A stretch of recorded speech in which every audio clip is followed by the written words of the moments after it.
Cement শিল্পটা হচ্ছে লো value পার bag product. এটা খুব কম দামের এক ব্যাগ সিমেন্টের দাম 450-500 টাকা। তাহলে এর চেয়ে সস্তায় পৃথিবীতে খুব কোনো জিনিস আপনি পাবেন না পার কেজি যদি আপনি দাম ধরেন।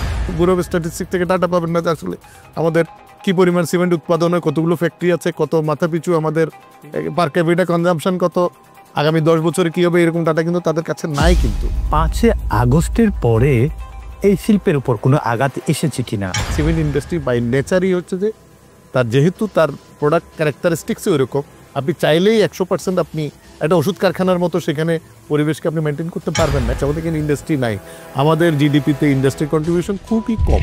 ব্যবসায়ীরা যাতে তাদের রাস্তাটা সুন্দর হয়, ব্যবসায়ীরা যে রাস্তা পছন্দ করে, আসলে সেই রাস্তা তৈরি করতে পারবে তো অন্তর্বর্তীকালীন সরকার। পরিবেশ অধিদপ্তরের গাইডলাইনের বাইরে যাবার আমাদের কোনো সুযোগ নেই। একটু ডেভিয়েশন হলে কিন্তু পরিবেশ অধিদপ্তর কিন্তু আমাদেরকে জবাবদিহিতার আওতায় নিয়ে আসছে। ন্যারেটিভস তৈরি হয়েছে যে মেগা প্রজেক্ট মানে মেগা দুর্নীতি। আমি অনুরোধ করবো আপনার মাধ্যমে এটা একটা ডিবেট হওয়া উচিত যে দুর্নীতিটা আমাদের এখানে ইনস্টিটিউশনালাইজড হয়েছে। দুর্নীতি হয় না এমন কোনো সেক্টর আপনি পাবেন না। একটা সমাজ যখন পচে শুধু ব্যবসায়ীরা পচে না, সমাজের প্রত্যেকটা সেক্টরের প্রত্যেকটা মানুষই পচে। রাজনীতিবিদ পচে, আমলারা পচে, ব্যবসায়ীরা পচে, শিক্ষকরা পচে, ছাত্ররা পচে, সবাই মিলে একসাথে পচে। বাংলাদেশের এই সেক্টরের লোকেরা শুধুমাত্র আপনার দুর্নীতি করার, এই সেক্টরের লোকেরা সবাই ধোয়া তুলসী পাতা, এরকম কোনো প্যারামিটার আছে কিনা আমার জানা নেই। আমন্ত্রণ জানাচ্ছি এটিএন বাংলা বিশেষ সাপ্তাহিক আয়োজন চট্টল এক্সপ্রেসের সঙ্গে আছে আমি শামুন হুসাইন। সুপ্রিয় দর্শক, আমাদের এই বিশেষ আয়োজনে আমন্ত্রিত অতিথি হয়ে উপস্থিত থাকে চট্টগ্রামের সমাজ এবং রাষ্ট্রের সাথে সম্পৃক্ত বিশিষ্ট ব্যক্তি, যার মাধ্যমে আমরা জানতে চাই চট্টগ্রামের সমাজ এবং রাষ্ট্র অতীত, বর্তমান, আগামীর গতিপথ সহ নানান দিক জানতে চাই চট্টগ্রামকে নিয়ে কিংবা আপনার তার ব্যক্তি জীবনে অপ্রকাশিত বিভিন্ন ঘটনা ও সফলতা ব্যর্থতার কথা। সুপ্রিয় দর্শক, আপনারা সকলে জানেন এই চট্টল এক্সপ্রেসের মাধ্যমে আমরা আলোচনা করি চট্টগ্রামের উন্নয়ন, সমস্যা এবং সম্ভাবনা নিয়ে। পাশাপাশি আজ আমরা খুবই গুরুত্বপূর্ণ একটি খাত নিয়ে কথা বলবো, সেটা হচ্ছে সিমেন্ট শিল্প।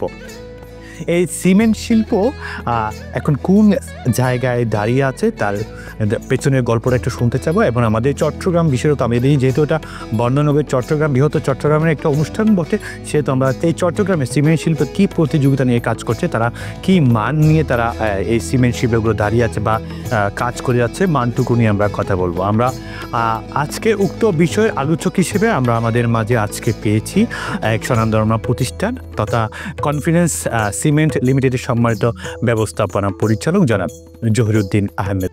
আমরা চাই এই পর্বের মাধ্যমে সিমেন্ট শিল্পের অতীত, বর্তমান এবং ভবিষ্যৎ নিয়ে আজ আমরা কথা বলবো। আমি একটু অতীতের কথা নিয়ে আসি জনাব জহিরুদ্দিন আহমেদ। এই সিমেন্ট শিল্পের পথ চলা কখন থেকে, বা এক কথায় এই সিমেন্ট শিল্প সামনের দিকে পথ চলাতে কী প্রতিযোগিতা বা কী চ্যালেঞ্জটুকু তারা এই সিমেন্ট শিল্পের উপর দিয়ে গিয়েছিল, যদি একটু জানতে চাই। সিমেন্ট শিল্পের অতীত বা তখনকার সময়কাল নিয়ে একটু কথা বলতে চাই। বেসিক্যালি আমাদের সিমেন্ট শিল্প বাংলাদেশে, আমি যদি বলি প্রথমে বাংলাদেশে আমি বলবো ব্রিটিশ বেঙ্গলে, যেটা মানে অবিভক্ত ভারতে প্রথম সিমেন্ট শিল্প স্থাপিত আপনার ছাতকে, যেটা এখন যেটা ছাতক সিমেন্ট, এটা ছিল আসাম বেঙ্গল সিমেন্ট। এটা 40s একেবারে শেষের দিকে। আর পাকিস্তান পিরিয়ডে আর কোনো সিমেন্ট ফ্যাক্টরি হয়নি 24 বছরে। বাংলাদেশ স্বাধীন হওয়ার পরে Chittagong cement clinker grinding company নামে পতেঙ্গাতে একটা সিমেন্ট ফ্যাক্টরি হয়েছিল। এই দুটো সিমেন্ট ফ্যাক্টরি ছিল 90-এর দশক পর্যন্ত। এই দুটো সিমেন্ট খুব ছোট আকারেরই ছিল। পুরো বাংলাদেশের সিমেন্টের যে চাহিদা ছিল এই দুটো সিমেন্টের পক্ষে সরবরাহ করা সম্ভব ছিল না। তার মানে বুঝতে পারেন যে ওই সময় 90-এর দশকের মাঝামাঝির আগ পর্যন্ত, মানে 1994 সনে প্রথম কনফিডেন্স সিমেন্ট বেসরকারি খাতে উৎপাদনে আসে 94 সনে। তার মানে একটা দীর্ঘ সময় ধরে বাংলাদেশের আমার ধারণা যে প্রায় 80% সিমেন্ট কিন্তু আমদানিকৃত ছিল। আমরা আসার পরে 90-এর দশকে যখন আসি 94 সনে, আমাদের আসার পর ইমিডিয়েটলি আরও কয়েকটা ফ্যাক্টরি আসা শুরু হলো 94, 96, 98, 2000। একটা সিমেন্ট শিল্পে একটা বিপ্লব তৈরি হলো প্রাইভেট সেক্টরে। এটা আপনি জানেন যে সরকারি সেক্টরে আসলে বিজনেস করা যায় না, সরকার রেগুলেট করেন, বিজনেস করবেন ব্যবসায়ীরা। তো সেই সময়টা থেকে শুরু করে আমরা দীর্ঘ সময় পার করেছি, প্রায় 30-31 বছর। আমি নিজেও এই শিল্পে কাজ করছি, প্রায় 31 বছর চলছে, 30 বছর শেষ করেছি। অনেক উত্থান দেখেছি, অনেক চ্যালেঞ্জ দেখেছি, সম্ভাবনা দেখেছি, এখন আবার চ্যালেঞ্জ দেখছি, ডেফিনেটলি সম্ভাবনাই দেখছি আবার, কারণ সম্ভাবনার মধ্যেই আমাদের থাকতে হবে, সম্ভাবনার মধ্যেই আমাদেরকে আশাবাদ নিয়েই আমাদেরকে এগিয়ে যেতে হবে। এখন বাংলাদেশে এই মুহূর্তে আপনি ইনস্টল ক্যাপাসিটি আছে প্রায় আপনার ধরেন 9 কোটি টনের মতো। আমরা ধরেন ব্যবহার করছি, এটা ঠিক এই মুহূর্তে স্ট্যাটিস্টিক, আমি 1 বছর আগের স্ট্যাটিস্টিক ধরি, কারণ 1 বছর আগের আর 1 বছর পরের এখনকার সময়ের মধ্যে তো একটু কিছুটা পার্থক্য রয়েছে। আমাদের একটা আন্দোলন গেছে, দীর্ঘ সংগ্রামের ইতিহাস গেছে, এর মধ্য দিয়ে স্বাভাবিকভাবে কিছুটা রাজনৈতিক স্থিতিশীলতা অস্থিতিশীলতার মধ্য দিয়ে আমরা এগিয়ে যাচ্ছি। সে কারণে এই সময়টাকে আমি ধরছি। তার আগে আমরা তার ধরেন ক্যাপাসিটির 50% আমরা ইউটিলাইজ করতাম। 4 কোটি, 4.25 কোটি, 4.5 কোটি টনের মতো কম বেশি আমরা ব্যবহার করতাম। এখন একটু কমেছে। কমার কারণ হচ্ছে কিছুটা সরকার পরিবর্তন হলে, এটি সবসময় হয়, পৃথিবীর সব দেশেই হয়। স্বাভাবিকভাবে সরকার পরিবর্তন হলো, একটা চেঞ্জ ওভারে কিছুটা সময় লাগে, কিন্তু এটা তো খুব স্বাভাবিক, সরকার পরিবর্তনের বিষয় ছিল না। তো স্বাভাবিকভাবে একটা ধাক্কা এসছে আমাদের। পূর্বে যে পথ চলাটুকু 90 দশকে যে চ্যালেঞ্জগুলো আপনারা পার করে গেলেন, পাশাপাশি আপনি বললেন যে আসলে তখন একটু আমদানি নির্ভরশীল। চ্যালেঞ্জ আমাদের প্রধানত যেটা ছিল, সামন আমি আপনাকে বলি, প্রথম ছিল যে আমাদের প্রযুক্তির আমরা কেউ জানতাম না, আমাদের ফার্স্ট জেনারেশন। এমনিতেই বাংলাদেশে ফার্স্ট জেনারেশন, এখন সেকেন্ড জেনারেশন বিজনেস চলছে। সিমেন্ট শিল্প সম্বন্ধে আমাদের কোনো ধারণা ছিল না। আমাদের এখানে অনেক সিমেন্ট ফ্যাক্টরি ছিল না, যে যারা সেখান থেকে শিখে এসে প্রাইভেট সেক্টর সিমেন্ট ফ্যাক্টরি করবেন। তারা কিন্তু কাজ করতে করতেই কিন্তু এর মধ্যে দিয়ে ট্রায়াল অ্যান্ড এরর মধ্য দিয়ে কিন্তু সিমেন্ট শিল্প স্থাপিত হয়েছে। যেমন আমি কনফিডেন্স সিমেন্টের কথাটাই বলি, কনফিডেন্স সিমেন্ট স্থাপিত হয়েছে একটা কিন্তু ল্যান্ডলক ইন্ডাস্ট্রি, চট্টগ্রাম বন্দর থেকে 16 কিলোমিটার দূরে সীতাকুণ্ডের বাদাম বিবির হাটে।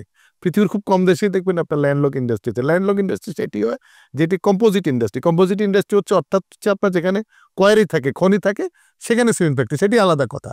কিন্তু যখন কোনো আমদানি নির্ভর ফ্যাক্টরি হবে, সেটা অবশ্যই নদীর পারে হতে হবে, কারণ সিমেন্ট শিল্পটা হচ্ছে লো ভ্যালু পার ব্যাগ প্রোডাক্ট। এটা খুব কম দামের, এক ব্যাগ সিমেন্টের দাম 450-500 টাকা। তাহলে এর চেয়ে সস্তায় পৃথিবীতে খুব কোনো জিনিস আপনি পাবেন না পার কেজি, যদি আপনি দাম ধরেন। তাহলে এটার আপনার ট্রান্সপোর্টেশন কস্টটা খুব প্রোডাক্টের ভ্যালুর উপর একটা বড় রোল প্লে করে। সেই কারণে এই চ্যালেঞ্জ আমরা নিয়েছিলেন, আমাদের যিনি জানার উদ্যোক্তারা ছিলেন আমাদের কনফিডেন্স সিমেন্টের, বুঝে নেক না বুঝে নেক চ্যালেঞ্জটা নিয়ে গিয়েছেন। হ্যাঁ, তারা তাদের দক্ষতা দিয়ে এই চ্যালেঞ্জ হয়তো উতরে গিয়েছেন। এই চ্যালেঞ্জগুলো আমরা ফেস করেছি। আমরা আমাদের এই ফ্যাক্টরির পরে আরো একটা দুইটা ফ্যাক্টরি কিন্তু আমাদের ওইদিকে হয়েছে, কিন্তু পরবর্তীতে দেখা গেল যে এই নতুন শতাব্দীতে এসে 0 দশকে এসে কেউ কিন্তু আর ল্যান্ডলক সিমেন্ট ফ্যাক্টরি করেন নাই, সবগুলো কিন্তু নদীর পাড়েই হয়েছে। তো এটা একটা এক্সপেরিয়েন্স হয়েছে। পাশাপাশি আপনি যে একটা কথা বললেন আমদানি নির্ভরশীলতা তখন বেশি ছিল, কোন কোন সময় এসে পরে আমদানির এখনো প্রায় আপনার 95% কিন্তু কাঁচামাল আমরা আমদানি করি। একমাত্র সিলেটে একটি বহুজাতিক কোম্পানি যারা ভারতের কাছ থেকে লাইমস্টোন ইম্পোর্ট করে ক্লিংকার তৈরি করে, একমাত্র কম্পোজিট ফ্যাক্টরি তারা।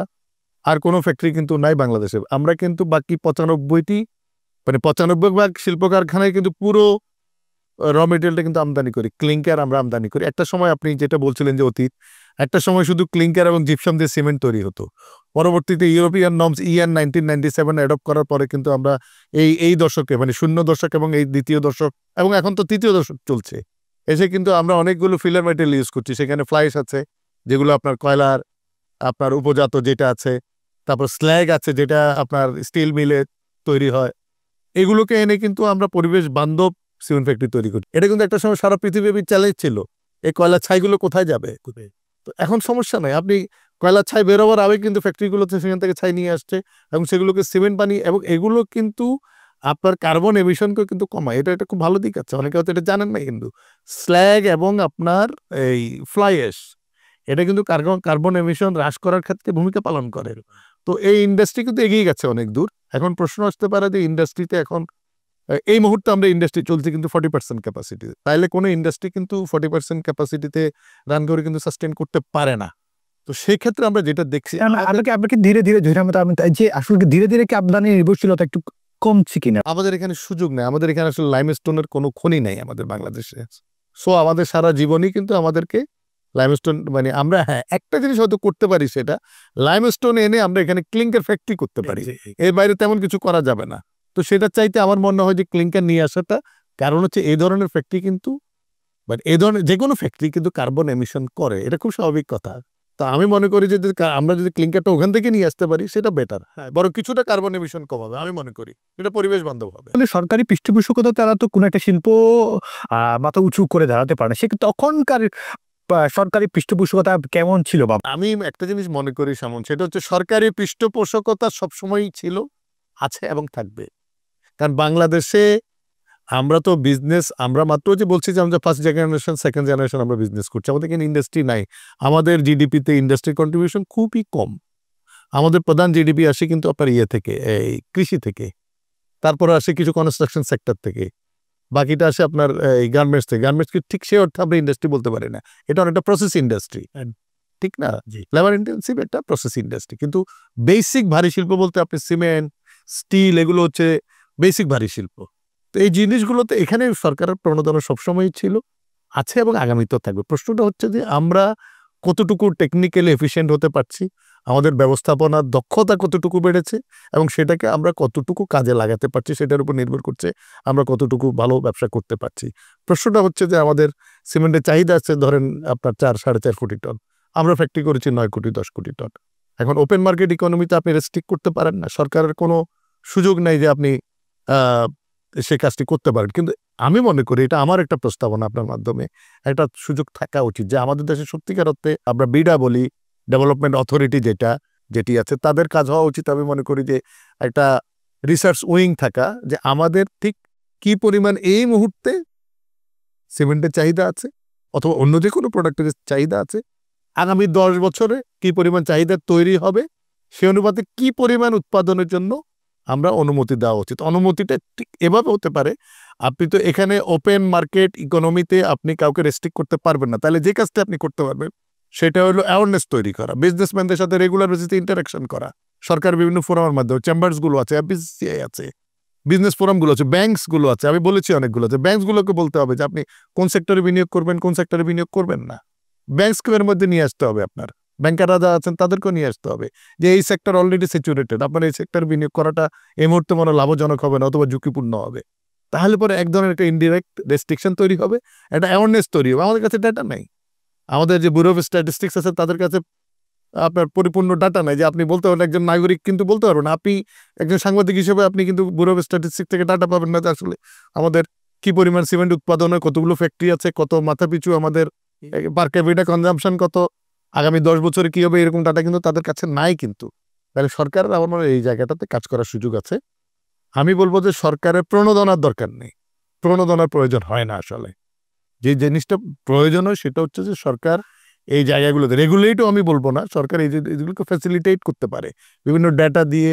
বাংলাদেশ ব্যাংকে এর মধ্যে ইনভলভ করতে পারে, যে বাংলাদেশ ব্যাংকসদেরকে বলবো যে কোন সেক্টরটা প্রায়োরিটি হওয়া উচিত আগামী দিনে ব্যাংকগুলোর ইনভেস্টমেন্টের জন্য। বাবা, মা, দেয়ালটা চটা, মেঝেটাও ফাটা, দেখি এদিকে দাও তো।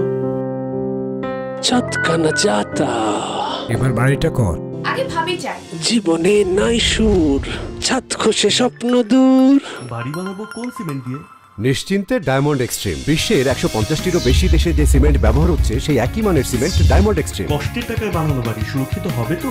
অবশ্যই। ব্রিজ, হাইরাইজ বিল্ডিং, ফ্লাইওভারের মতো বড় নির্মাণে ডায়মন্ড এক্সট্রিম বিশেষভাবে উপযোগী। ইউরোপিয়ান নর্ম অনুযায়ী প্রস্তুত ডায়মন্ড এক্সট্রিম সিমেন্ট এখন বিদেশেও রপ্তানি হচ্ছে। Diamond extreme, powerful global cement.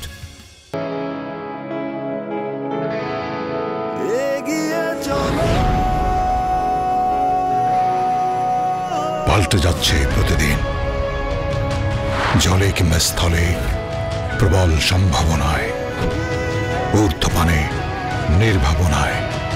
সেই সম্ভাবনাকে শক্তিশালী করতে, দীর্ঘস্থায়িত্ব নিশ্চিত করতে, নিরাপত্তার প্রতিশ্রুতি। HM Steel Expert। HM Expert B500 CWR। স্বাধীনতার সুবর্ণ জয়ন্তীতে নতুন বাংলাদেশ গড়ার প্রত্যয় এলো HM স্টিল। অভিজ্ঞ কর্মী বাহিনী, প্রতি স্তরে যত্ন। HM Steel Expert B500 CWR। স্বাধীনতা এনেছি, স্বাধীনতা রাখবো, শক্ত হাতে গড়বো দেশ। দৃঢ়, মজবুত, শক্তিতে অটুট HM Steel। এই যে 5 আগস্টের পরে এই শিল্পের উপর কোনো আঘাত এসেছে কিনা, বা এই শিল্পের উৎপাদন কোনো ব্যাহত হচ্ছে কিনা, এখন অনেকাংশে আমদানি নির্ভরশীল। সেক্ষেত্রে বন্দর থেকে সেই রকম সহযোগিতা, বন্দরের পরিচালনাটুকু এরকম পাচ্ছেন কেন ঠিকভাবে আপনারা? আমি একটা কথা বলি আপনার মধ্য দিয়ে, আমি বাংলাদেশের, আমি আমার আরো 2-1 জায়গায় আমি আলোচনায় বলেছিও, বাংলাদেশের একটি সংস্থাকে আমার খুব এক্সেলেন্ট মনে হয়েছে, সেটা চট্টগ্রাম বন্দর। চ্যালেঞ্জ থাকবেই, কিন্তু তারা এই চ্যালেঞ্জের মধ্যে এই লিমিটেশন এই প্রতিষ্ঠান তো এক্সেলেন্সি হওয়া দরকার, কারণ আমাদের আরো এক্সেলেন্ট হওয়ার সুযোগ আছে তাদের। বাট আমার কাছে মনে হয়েছে যে সরকারি যতগুলো সংস্থা বাংলাদেশে কাজ করছে তার মধ্যে বন্দর কম্পারেটিভলি অনেক বেটার। বন্দর থেকে আমরা সাপোর্ট পাই। বন্দরে কিন্তু কনজেশন অনেক কমে গেছে, আপনি দেখবেন অনেক কমে গেছে। বন্দরে প্রাইভেট সেক্টরে অনেকগুলো জেটি দিয়েছে। এই জেটিটা দেওয়ার এটা প্র্যাগমেটিক ডিসিশন ছিল বন্দরের, এটা একটা ঐতিহাসিক সিদ্ধান্ত ছিল এটা। এখনো আমি মনে করি যে আরো নদীর ওই পারে যদি টেকনিক্যালি সম্ভব হয় আরো প্রাইভেট জেটি দিয়ে দেওয়া উচিত। সরকার তো ব্যবসা করবে না, সরকার ব্যবসাকে ফ্যাসিলিটেট করবে। এই যে চট্টগ্রাম বন্দর কিন্তু আমাদেরকে জেটি দিয়েছে, বছরে কিন্তু 4 কোটি টাকা ভাড়া পাচ্ছে। দেখেন এই জেটিটা করতে তাদের 13 কোটি টাকা খরচ হয়েছিল, মাত্র 13 কোটি টাকা, জিরো মেনটেনেন্স প্রতি বছর 4 কোটি টাকা তারা পাচ্ছে আমাদের কাছ থেকে। আমরা তাদের কাছ থেকে 10 বছরের জন্য নিয়েছি, তার মানে তাকে আমি 40 কোটি টাকা দিব। খেয়াল করেন আপনি, বাংলাদেশের সরকারের কোনো প্রতিষ্ঠানে ব্যবসায় বিনিয়োগের রিটার্ন এত দ্রুত আসে কিনা আমি জানি না। একটি ব্যবসাও আছে কিনা, একটি ব্যবসাও নেই। এই একটা উদাহরণে দিলাম যে আমরা যে জেটিটা নিয়েছি কনফিডেন্স সিমেন্ট, এরকম আরো দিয়েছে। আমি আমারটারই কথা বলছি, 40 কোটি টাকা দিব এই জেটিটা খরচ করতে। তাদের মাত্র বানাতে তাদের মাত্র খরচ হয়েছে 13 কোটি টাকা। তার মানে হচ্ছে যে 3.5 বছরে তাদের এটা রিটার্ন এসছে। তার মানে এইরকম বিনিয়োগ করেছে। এবং আমরা একাই এই জেটির যে সক্ষমতা আছে, এই জেটি চাইলে একাই আপনার বছরে 17 থেকে 18 লক্ষ টন মানে আপনার কার্গো ডিসচার্জ করতে পারে। তাহলে বুঝতে পারেন যে এই ছোট ছোট জেটি দিয়ে চট্টগ্রাম বন্দর, এটা আমি বলবো যে অত্যন্ত ডাইনামিক একটা ডিসিশন হয়েছে। আর সেকেন্ড হচ্ছে যে চট্টগ্রামকে কেন্দ্র করে হয়তো আপনি আমাকে কিছু প্রশ্ন করতে পারেন যে 5ই আগস্ট না আমরা কোনো বাধার সম্মুখীন হইনি। চট্টগ্রামে সম্ভবত আমাদের কোনো ইন্ডাস্ট্রিতে আমরা কোনো আঘাতের সম্মুখীন হই নাই, কোনো শ্রম অসন্তোষ হয় নাই, শ্রমিক অসন্তোষ হয় নাই। আমি এটার জন্য ধন্যবাদ দিব যারা সংশ্লিষ্ট আছেন, যাদের ক্রেডিট পাওয়া দরকার, শ্রমিকদের, মালিকদের, সংশ্লিষ্ট এলাকা যারা আমাদের সীতাকুণ্ড এলাকার যারা জনসাধারণ আছেন তাদেরকে, সেখানে যারা রাজনৈতিক নেতৃবৃন্দ আছেন যারা 5ই আগস্টের আন্দোলনের নেতৃত্ব দিয়েছেন তাদেরকে আমি এক কথায় আপনার কোনো নিরাপত্তাহীনতায় ভুগছেন না। এক কথায় আপনারা আমরা কোনো প্রবলেম ফেস করি। আমি বললাম তো আপনার মধ্য দিয়ে আমি 5ই আগস্টে যারা ওই এলাকার লোকেরা আছেন, নেতারা আছেন, আমি তাদের ধন্যবাদ দিতে চাই যে একটিও কোনো ঘটনা আমাদের ওই বেল্ট, সীতাকুণ্ড বেল্ট অন্তত আমি বলতে পারি ঘটেনি। বাকি হয়তো কোথাও ঘটতে পারে। আপনি কি শুধুমাত্র কনফিডেন্স সিমেন্টের কথাই? না না না না না না আমার জানা মতে আমি সীতাকুণ্ড বেল্টে আমি একটা ইনসিডেন্টও আমি পাইনি যেখানে 5ই আগস্টের পরে কোনো ধরনের কোনো শ্রমিক অসন্তোষ বা অন্যান্য কোনো কিছু ঘটেছে আমার জানা মতে। আমি জানি না, আমার জানার বাইরে থাকতে পারে। আমার প্রতিষ্ঠান তো ফেস করেইনি এবং আমার মনে আমাদের কোনো সিম ফ্যাক্টরিতে অসুবিধা হয়নি 5ই আগস্টের পরে। আমি অন্তত বলতে পারি না অসন্তুষ্ট হয়নি, আমি বলবো অসন্তোষ তৈরি হয়নি আমার জানা মতে সিমেন্ট শিল্পে। ডেফিনেটলি আপনি গার্মেন্টসের কথা একটু করে বলেছেন। দেখেন গার্মেন্টস তো শ্রমঘন শিল্প, গার্মেন্টসের চ্যালেঞ্জটা সবসময় থাকবে। ওয়েজেস যেখানে আছে, শ্রমিকেরা কাজ করে অত্যন্ত স্বাভাবিকভাবে খুব স্বল্প বেতনের কাজ করে। দীর্ঘদিন থেকে আমাদের এখানে কিন্তু ইনফ্লেশন চলে আসছে। ইনফ্লেশনটা কিন্তু রাশিয়া ইউক্রেন যুদ্ধের পর থেকে কিন্তু আপনার 2 ডিজিটের উপরে কিন্তু ইনফ্লেশন যাচ্ছে। এই সরকার এতগুলো উদ্যোগ নেওয়ার পরও কিন্তু ইনফ্লেশনকে সেভাবে নিয়ন্ত্রণ করতে পারছে না। এটা আন্তর্জাতিক কারণ, যতটুকু না আমাদের আভ্যন্তরীণ কারণ সেটা হয়েছে। এখন এটা হয়তো বলতে পারে যে আন্তর্জাতিক তো সমস্যা নেই, সমস্যা যেটি হয়ে গেছে আমাদের কিন্তু 80 টাকার ঘর থেকে কিন্তু 120 টাকার ঘরে এখন ডলার চলে গেছে। এটা হচ্ছে কিন্তু আমাদের ইনফ্লেশনের প্রধানতম কারণ।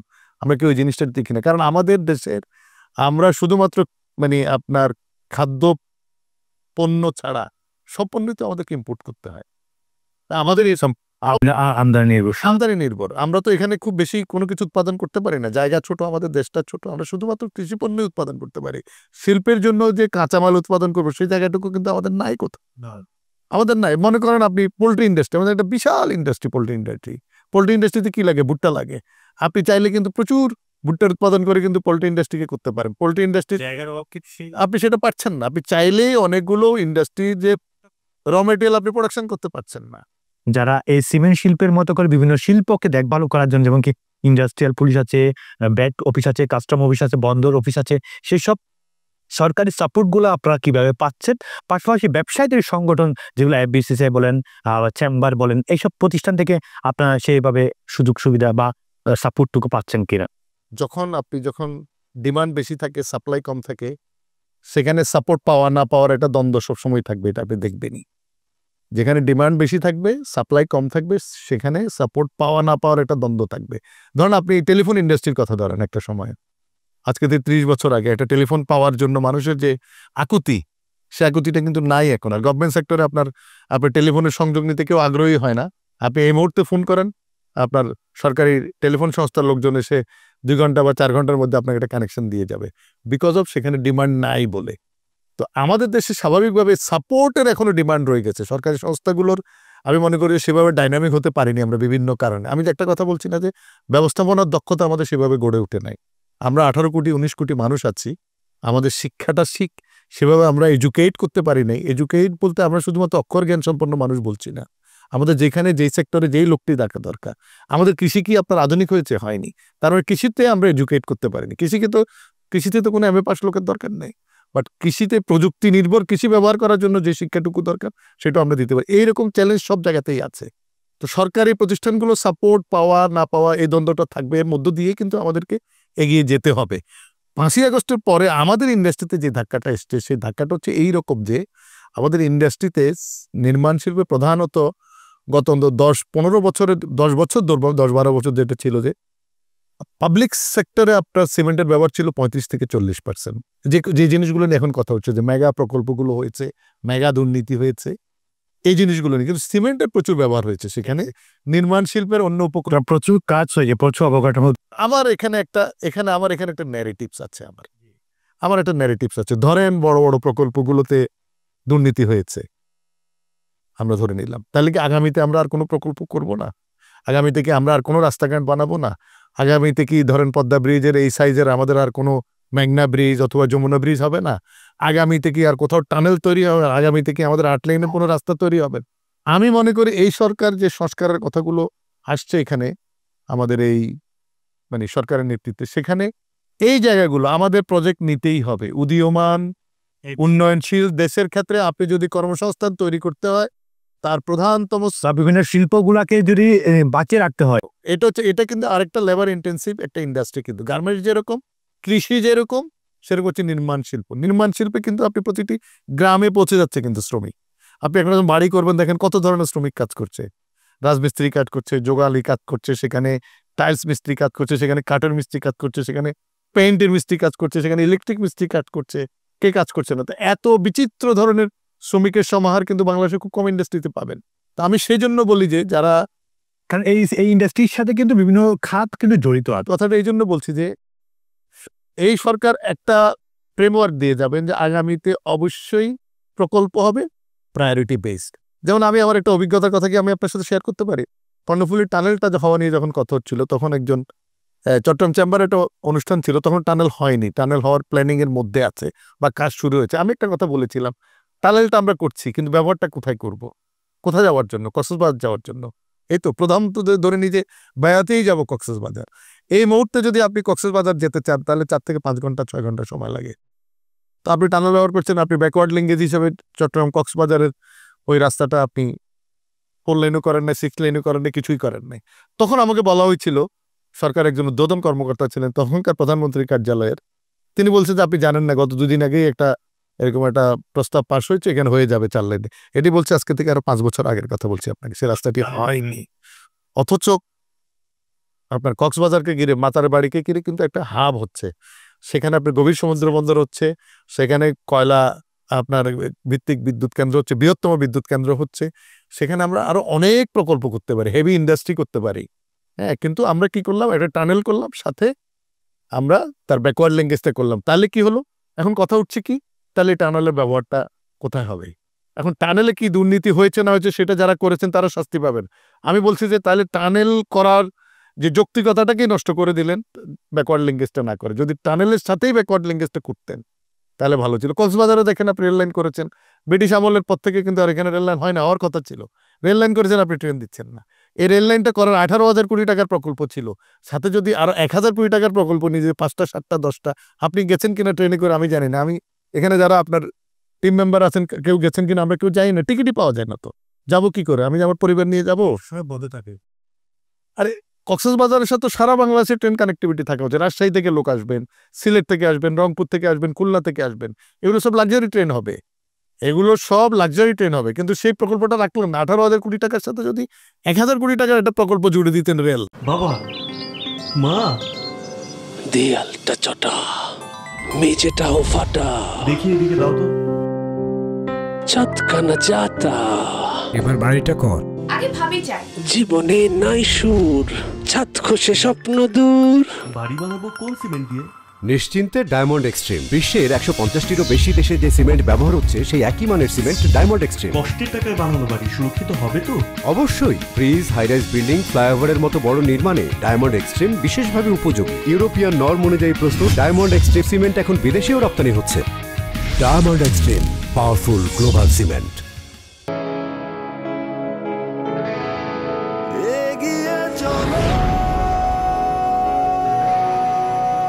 পাল্টে যাচ্ছে প্রতিদিন, জলে কিংবা স্থলে, প্রবল সম্ভাবনায়, ঊর্ধ্বপানে, নির্ভাবনায়। সেই সম্ভাবনাকে শক্তিশালী করতে, দীর্ঘস্থায়িত্ব নিশ্চিত করতে, নিরাপত্তার প্রতিশ্রুতি।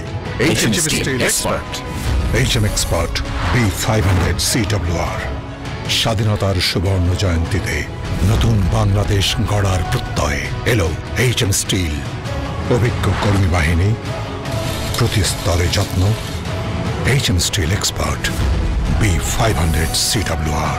স্বাধীনতা এনেছি, স্বাধীনতা রাখবো, শক্ত হাতে গড়ব দেশ। দৃঢ়, মজবুত, শক্তিতে অটুট। HM steel. চট্টগ্রামে যেসব শিল্প প্রতিষ্ঠান আছে, কারণ আমাদের অধিকাংশ সিমেন্ট উৎপাদন শিল্প কিন্তু আমাদের এই চট্টগ্রামে, এই বৃহত্তর এই বন্দরনগর চট্টগ্রামে। তারা আসলে কতটুকু পরিবেশ বান্ধব আমি একটু জানতে চাই। আমি কনফিডেন্স সিমেন্ট সহ যারা সিমেন্ট শিল্প আছে তারা কতটুকু পরিবেশ বান্ধব, প্রথমত এটা। আর দ্বিতীয়ত একটু জানতে চাচ্ছি, এইসব এতগুলো সিমেন্ট শিল্পের ভিড়ে আপনি প্রতিযোগিতা কেমন দেখছেন? প্রতিযোগিতা আপনাকে প্রথমেই বলেছি যে আপনার ক্যাপাসিটি যদি 40% ব্যবহার হয়, এর আগে 50% ব্যবহার হতো গত 5-7 বছর ধরে, এখন 40% ব্যবহার হচ্ছে। বুঝতেই পারছেন যে এটা একটা অসম প্রতিযোগিতা। অসম প্রতিযোগিতায় কিন্তু দেশ ক্ষতিগ্রস্ত হয়, কোম্পানিগুলো ক্ষতিগ্রস্ত, ব্যাংক ক্ষতিগ্রস্ত হয়। এটা খুব স্বাভাবিক কথা। আর আপনি যেটি বলছেন যে প্রযুক্তি, আসলে আমাদের এখনকার সিমেন্ট ইন্ডাস্ট্রি সবগুলো স্টেট অফ দ্য আর্ট প্রযুক্তি, সবগুলোই খুব মডার্ন টেকনোলজি। আর আমাদের দেশে সম্পূর্ণ পরিবেশ বান্ধব। পরিবেশ বান্ধব আমাদের আরেকটা দপ্তর সরকারের, আমি বলছি এটাকে ধন্যবাদ, আমাদের পরিবেশ অধিদপ্তর কিন্তু অত্যন্ত অ্যাক্টিভ এবং আমরা সবসময় খুব ভয়ের মধ্যে থাকি। আমরা এই ভয়টাকে চাইও, আসলে ওনাদের এই চাপটা আপনার দরকার আছে। আমরা মনে করি যে চাপটা দেওয়ার আমাদের কিছুটা লিমিটেশনস আছে। দেখবেন আপনারা আমাদের সড়কে আমরা যত্রতত্র আপনি দেখেন বালু ফেলে আমরা কাজ করছি, আমরা সড়ক বন্ধ করে কাজ করছি, এটা কিন্তু পরিবেশকে নষ্ট করছি। কিন্তু তার চাইতে অনেক বেটার পরিবেশ কিন্তু সিমেন্ট ইন্ডাস্ট্রিতে আছে। আপনি দেখবেন চেষ্টা করছি আমরা, পরিবেশ অধিদপ্তর কিন্তু আমাদেরকে কিন্তু চেক অ্যান্ড ব্যালেন্সের মধ্যে রেখেছেন, কিন্তু ওনারা এই চাপটা ওনারা সবসময় দিয়ে যাচ্ছেন এবং আমরাও চেষ্টা করছি সেটাকে অ্যাড্রেস করবার জন্য, যে পরিবেশ বান্ধব যাতে আমরা। এটা সত্য কথা, সিমেন্ট ইন্ডাস্ট্রি বাই নেচারই হচ্ছে যে তার, যেহেতু তার প্রোডাক্ট ক্যারেক্টারিস্টিক্সই ওইরকম, আপনি চাইলেই 100% আপনি একটা ওষুধ কারখানার মতো সেখানে পরিবেশকে আপনি মেনটেন করতে পারবেন না, এটা সম্ভব হয় না কখনো। অনেকগুলো কাঁচামাল কিন্তু দেশের বাইরে থেকে আমদানি করা তুলনা আমাদের 100% ইয়ার। এখন কিছু ফ্লাইস হচ্ছে, কিছু, তাও তো ওই যে চ্যালেঞ্জ দেখেন আমাদের ফ্লাইসগুলো কিন্তু দেখেন কারখানাগুলো 1 মাস চলে, বিশেষ করে ফ্লাইস যারা প্রডিউস করে, এই যে এগুলো কিছু 1 মাস চলে তো 1 মাস বন্ধ থাকে, 1 মাস চলে তো 1 মাস বন্ধ থাকে, স্বাভাবিক। সেই কারণে আমাদেরকে আমদানির উপর নির্ভর করতে হয়। আপনার কি মনে হয় না যে আসলে পুরোটা যেহেতু আমদানি নির্ভর, সেই কারণে সিমেন্ট শিল্পে বা সিমেন্টের এই যে মূল্য আরো অনেক কমে আসতো না যদি আমরা ঘরের মধ্যে অনেক কিছু পেতাম? আমাদের ঘরে যদি অনেক কিছু থাকতো। আমার কাছে মনে হয় যে সিমেন্টের মূল্যটা বেশি না, প্রতিযোগিতামূলক বাজারে আপনি চাইলেই মূল্য বেশি থাকতে পারবেন না। ওই যে ডিমান্ড এন্ড সাপ্লাই সূত্র এখানে।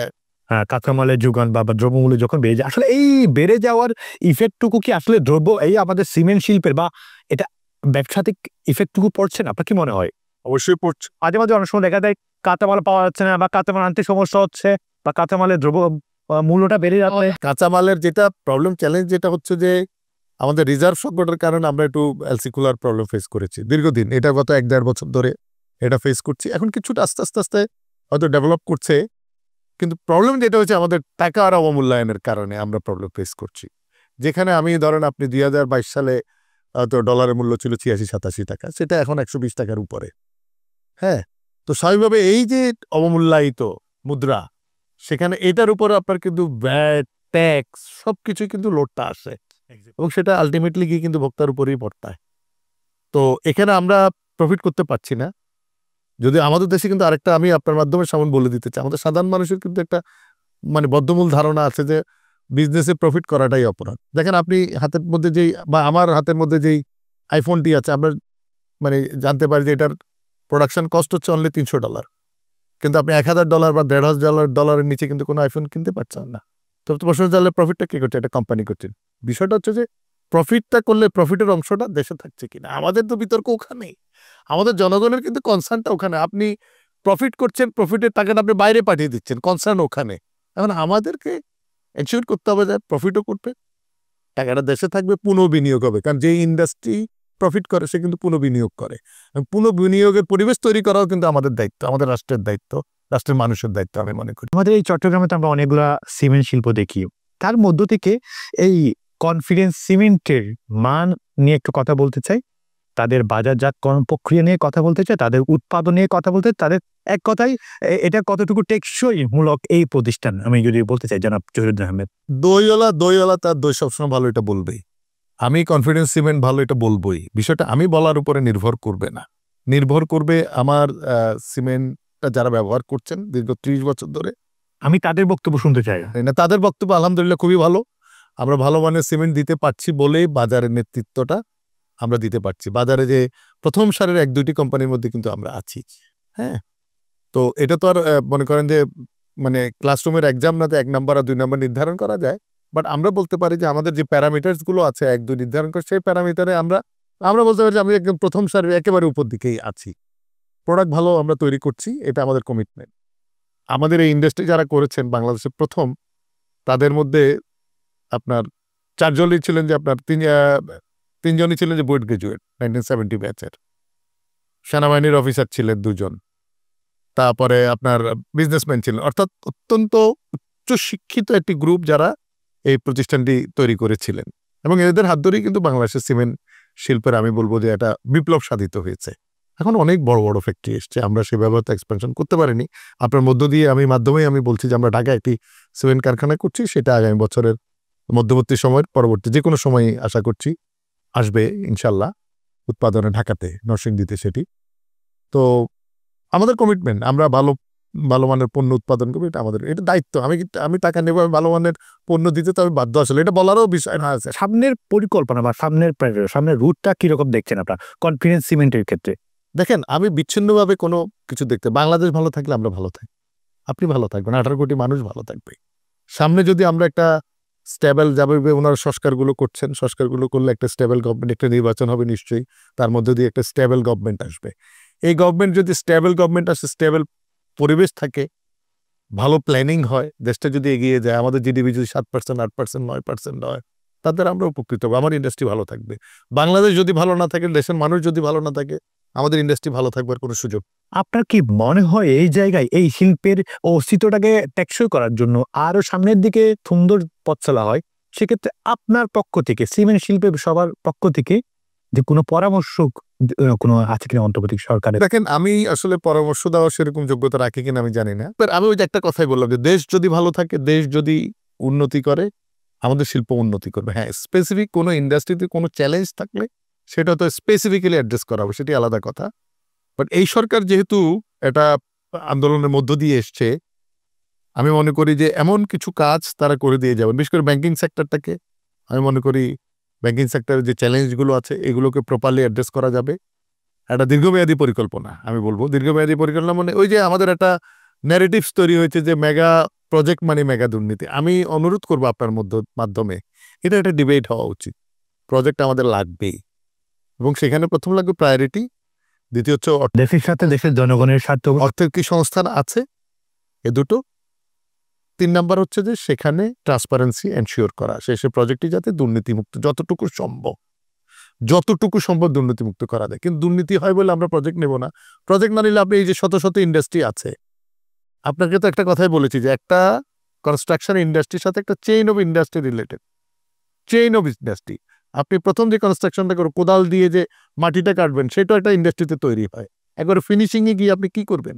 আপনি ফিনিশিংয়ে গিয়ে যে রুমে যত ইন্টেরিয়র দেখছেন, টেলিভিশন, এখানে ফুলদানি, এগুলো কিন্তু ইন্ডাস্ট্রিরই অংশ। এই বিল্ডিংটি বানানো হয়েছে বলেই একটা এখানে ফুলদানি দেওয়া হয়েছে। এটা বই বললাম তো যে এখানের সাথে আরো বিগ ইন্ডাস্ট্রি। তো আমি মনে করি যে কোনো আপনি চায়নার মডেল দেখবেন, চায়নাতে কিন্তু এমন রোড করা হয়েছে একটা সময় যেখানে কোনো ব্যবহার ছিল না।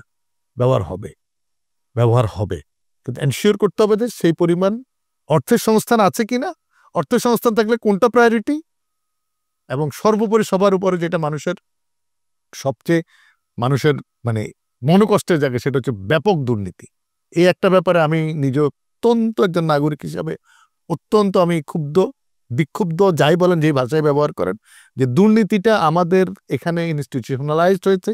দুর্নীতি সমাজের প্রতিটি স্তরে দুর্নীতি হয় না এমন কোনো সেক্টর আপনি পাবেন না। তাহলে এই মাইন্ডসেটটাকে চেঞ্জ করে এটা একটা রেভলিউশন লাগে আসলে। এটার আরেকটা বিপ্লব, মানে দুর্নীতি বন্ধ করার জন্য আরেকটা বিপ্লব, কারণ দুর্নীতির বেনিফিশিয়ারি কিন্তু সবাই, দুর্নীতির কোনো দল নাই। এটা খুব ইন্টারেস্টিং। আপনি 5ই আগস্টের পক্ষে বিপক্ষে অনেক লোক পাবেন, কিন্তু দুর্নীতির পক্ষে অধিকাংশ লোকই পাবেন, দুর্নীতির বিপক্ষে অধিকাংশ লোকই পাবেন। যিনি বেনিফিশিয়ারি হন উনি দুর্নীতির বিপক্ষে বলেন, যিনি বেনিফিশিয়ারি হন না দুর্নীতির পক্ষে বলেন, মানে দুর্নীতির বিরোধীতে বলেন। এখন প্রশ্ন যেটা হচ্ছে সেটা হচ্ছে যে এরকম যে দুর্নীতিটাকে কিভাবে কমানো যায়, কমানোর জন্য যে টুলগুলো দরকার সেটা এনশিওর করা। আসলে আপনি একটা দরিদ্র লোকের কাছে একেবারে উন্নত, মানে যিনি অভুক্ত আছেন তার কাছে একেবারে অত্যন্ত উন্নত মানের নৈতিক আচরণ আশা করবেন, এটাও ঠিক না। কিন্তু সেই জন্য বলছি যে ডিমান্ড অ্যান্ড সাপ্লাই ইস্যুগুলোকে যদি প্রপারলি অ্যাড্রেস করা যায়, ব্যবসায়ীরা যাতে তাদের রাস্তাটা সুন্দর হয়, ব্যবসায়ীরা যে রাস্তা পছন্দ করে, আসলে সেই রাস্তা তৈরি করতে পারবে তো অন্তর্বর্তীকালীন সরকার। আমি তো বিকল্প নাই, না করার কোনো বিকল্প কি আছে সরকারের কাছে? সেটাই মানুষের যে এক্সপেকটেশন লেভেল যেখানে, তাদের কি সেই সুযোগ আছে না করার? তাহলে কোথায় যাবে মানুষ? আর মানুষের যাওয়ার জায়গাটা কোথায় রইল? আর আমার তো সবাই আসা শেষ হয়ে যাবে। আমাদেরকে অবশ্যই সাকসেসফুল হতে হবে, তাদেরকে সাকসেসফুল হতে হবে। আর যদি সাকসেসফুল না হয় সেটা আমি ভাবতে চাই না, সেটা একটা ভয়ঙ্কর জিনিস। এই জলবায়ু পরিবর্তনের প্রভাব মোকাবিলায় আমাদের সিমেন্ট শিল্প কতটুকু কার্যকর, বা তারা কিভাবে কাজ করে যাচ্ছে, জলবায়ু পরিবর্তনের ব্যাপারটাকে তারা কি মাথায় রেখে কাজ করছে কিনা জানাব জহিরুদ্দিন আহমেদ? অবশ্যই আমাদের তো গাইডলাইন আছে, আমাদের পরিবেশ অধিদপ্তরের গাইডলাইনের বাইরে যাবার আমাদের কোনো সুযোগ নেই। একটু ডেভিয়েশন হলে কিন্তু পরিবেশ অধিদপ্তর কিন্তু আমাদেরকে জবাবদিহিতার আওতায় নিয়ে আসছেন। এটা আমরা করতেই চাই, এটা আমরা করবই।